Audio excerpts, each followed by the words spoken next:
Remember when Barack Obama talked about those small town Americans who cling to their guns? Well, it would appear that the anti-gunners are actually okay with these small town folks keeping their guns. Or at least that's what we can conclude based on some tortured arguments made by anti-gun lawyers pushing this kind of argument before the United States Supreme Court. When we come back, we're going to take a quick look at this argument that talks about the difference between constitutional rights in rural America versus urban America. And I'm going to give you 5 reasons why this latest attempt to take away your gun rights makes no sense as a matter of policy or constitutional law.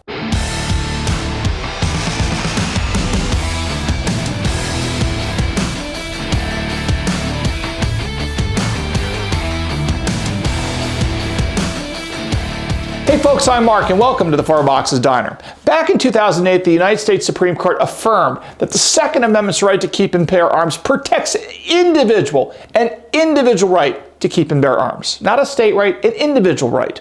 Now this decision blew a huge hole in the anti-gun crowd's go-to argument. That is that the Second Amendment just covered militias, the National Guard or the military or something like that, and that it had nothing to do with individual rights of private self-defense and private arms. So the anti-gunners have had to basically gin up new legal arguments over the last decade or so to try to deny us our gun rights, our Second Amendment rights. And here is one of the arguments that they're pushing before the U.S. Supreme Court that I want to make you aware of in the case of NYSERPA, or New York State Rifle and Pistol Association versus Bruin, because it's an argument that you should be aware of so we can rebut.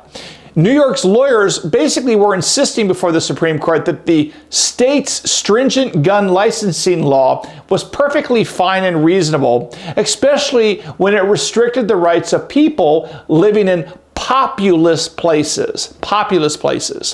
Now, basically, New York's argument boils down to this. People who live in cities or densely populated towns do not have the same Second Amendment right to keep and bear arms as those that live in more rural or outside of town places.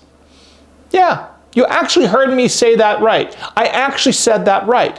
You might be an American citizen, but if you also happen to be a city dweller, well, apparently you get fewer constitutional rights than someone who lives in less populated areas. What are these people talking about? Are we supposed to believe that if you're an American citizen living in an urban area, a city, the state can deny you your Second Amendment rights in a way that they could not do if you lived in a cow pasture or in a farmland somewhere or in a suburb or in some sort of rural community outside of in New Hampshire or whatever? Okay? This makes no sense. Keep in mind that depending on how you want to define this, there's approximately, I would say, over 80% of Americans live in sort of urban or urban-related areas right now. So if the New York argument before the Supreme Court were to succeed, it would effectively rob 4 out of 5 Americans of their constitutional right to bear arms, meaning to carry guns outside of the home in public for self-defense purposes. The anti-gunners want us to believe that they're now okay with rural Americans carrying guns, but not with city dwellers, okay? Now, I am perplexed by this, right? Just hang on for a second and think about what they're really saying. Aren't these rural Americans the same red state deplorables that the left is always complaining about? Aren't these the same gun clingers that Barack Obama referenced when he was basically insulting ordinary Americans? Right? These are the same people that progressives have in mind when they say that no one needs an assault weapon. I mean, that business about so-called assault weapons is bogus, by the way, which of course we're going to break down in another video, but let's not talk about that right now. But let's step back and think about this. So right now before the U.S. Supreme Court, the anti-gunners want us to believe and want the Supreme Court to believe that it's somehow okay for the deplorables to carry guns outside the home, but not for people in the cities. I'm sorry, that doesn't pass the smell test. If you're an American citizen, you're an American citizen with all associated rights. History does not support the urban versus rural distinction as a matter of constitutional law either. Consider the famous Boston Massacre trial of 1770. The man who defended the British soldiers who were charged with murdering American colonists in Boston was none other than future United States President John Adams, one of our founding fathers. Now, some of the colonists murdered in the massacre had been armed. They were armed with clubs. And Adams was an expert big-time lawyer, right? He was a big deal and a prominent lawyer before he became a founding father. And remember, Boston was the third largest city in America at the time of our founding. It was a city, and not just any city, a major city in American life during the founding, okay? So you can bet that if the founding generation believed that there was some sort of argument or rationale for restricting the right to carry arms in populous places like in Boston at the time, John Adams, one of the best lawyers in the country back then, would 1000% have seized on this point because he was an excellent lawyer and would have made all available arguments, which he did, for his client, one of the British soldiers. Now, because remember, Adams' argument, if he had made such an argument distinguishing between rural versus urban back then, it would have bolstered his client's case for acting in self-defense. But Adams actually did not make the argument that there was some excuse or some reason why you could deny the right to bear arms to American colonists living in cities. In fact, he said just the absolute opposite because he knew the law of the time. John Adams said at trial, as trial lawyer for one of the British soldiers, that this is what he conceded. He said, quote, "Here, every private citizen is authorized to arm himself, and on the strength of this authority, I do not deny the inhabitants had a right to arm themselves at that time." Close quote. Of course, New York's lawyers did not mention John Adams' argument at trial in the Boston Massacre trial during the time of our founding. They did not mention this to the Supreme Court in their Supreme Court brief in the Nyserpa versus Bruin case. Inquiring minds want to know why. Let's dig a little bit deeper about New York's arguments specific to what their lawyers are saying before the Supreme Court and how New York geography is lined up. Okay, in the Nyserpa versus Bruin case, New York has admitted that it still restricts the right to carry handguns outside in public for self-defense in what it calls unpopulated areas where law enforcement officers may be slow to arrive. Now, does this somehow mean that urbanites are safe because the police are close by? Not at all, right? It works just in reverse. If you look at violent crime rates in the United States cities, police, frankly, can only do so much, right? Crime rates are often much higher in cities than outside of cities. No matter how well trained the police are or how motivated they are, these so-called first responders realistically are not going to reach you in time, most of the time, to protect you from a violent criminal attack. As we've talked about before, when seconds count, police are minutes away. It's an old yarn, but it's still true. Now, for more on this point, you should also check out my video on why you, that's you, are your own first responder. It's a very important lesson that I want you all to understand and take home with you. And of course, interestingly, New York's lawyers have anticipated objections to their argument about the proximity of the police and in their Supreme Court brief, and they actually acknowledged that law enforcement and public safety officials cannot thwart all possible acts of violence. They admit this obvious point, but it's still a big admission because, of course, New York is really an anti-gun state.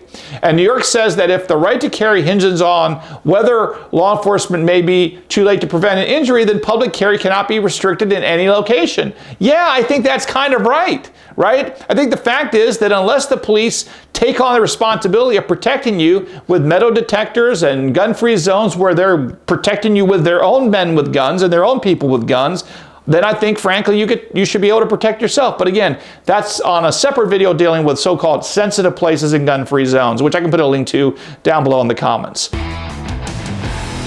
Here's a final reason why the city versus country or rural distinction makes no sense constitutionally or otherwise. You see, even prominent progressives disagree with this distinction.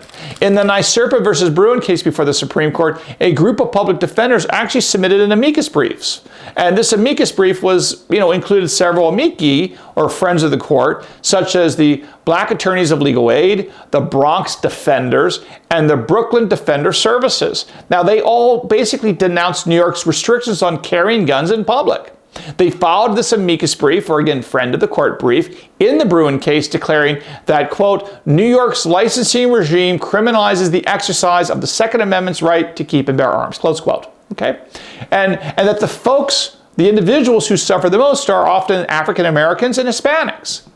And what's interesting is some of the leading signers of this brief were all from New York City, which, yes, is one of America's most populous cities.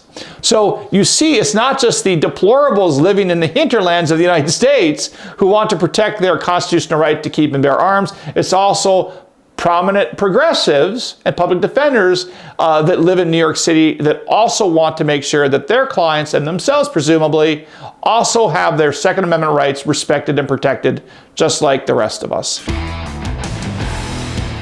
So let's wrap up. The anti-gun crowd says that city dwellers should not enjoy the same Second Amendment rights as people who live in the country or in rural America. Now, this is simply nonsense. So remember these 5 reasons why it's nonsense. First, the text of the Second Amendment specifically refers to the right of the people. As soon as you start saying that states can withhold their rights from citizens based on where they live, you're no longer talking about a right anymore. You're talking about a privilege, where the government holds all the power to award it or deny it. Second, when anti-gunners suggest that they're okay with letting rural Americans living in the country carry guns, they're really talking about the same gun-toting deplorables they often rant about in the editorial pages of their Eastern Coast newspapers. And also, it just shows you just how much they're grasping at anything to try to win their legal case before the Supreme Court in NYSERPA versus Bruen, in my view.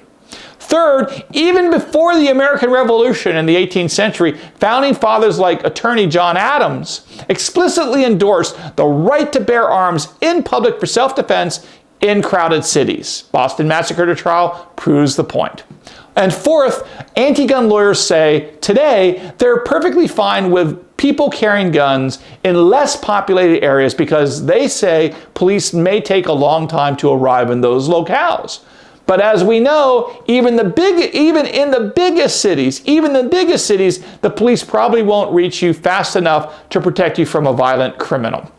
And finally, and last but not least, New York City's public defenders wrote a powerful, excellent amicus brief to the U.S. Supreme Court in the Bruen case, explaining something that many anti-gunners don't understand, and that is that the red staters are not the only ones who want to cling to their guns.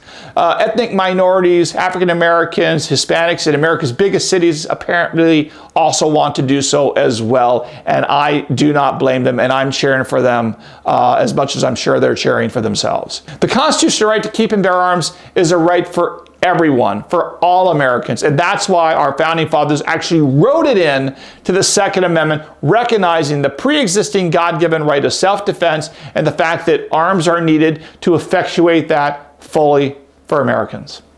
So I hope you learned something today here at the Four Boxes Diner, and thanks again for joining us all here at the Four Boxes Diner, where we serve fresh, hot Second Amendment news and analysis. And if you like what you heard, please subscribe and spread the word. And again, we'll see you next time soon at the Four Boxes Diner. Orders up. Table 2A.